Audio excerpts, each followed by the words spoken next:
গাইবান্ধায় বাংলাদেশ জাতীয়তাবাদী যুবদলের ৪৭তম প্রতিষ্ঠা বার্ষিকী উদযাপন উপলক্ষে সোমবার শহরের পৌর শহীদ মিনার প্রাঙ্গণে বর্ণাঢ্য অনুষ্ঠান অনুষ্ঠিত হয়েছে।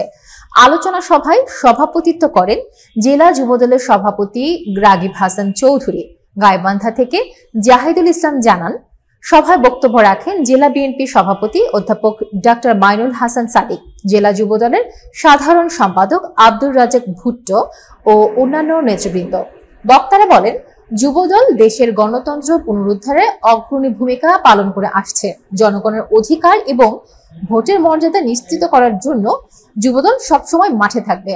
আলোচনা সভার পর পৌর শহীদ মিনার থেকে একটি বর্ণাঢ্য র্যালি বের হয়। র্যালিটি শহরের প্রধান সড়ক প্রদক্ষিণ করে পৌর পার্কে গিয়ে শেষ হয়।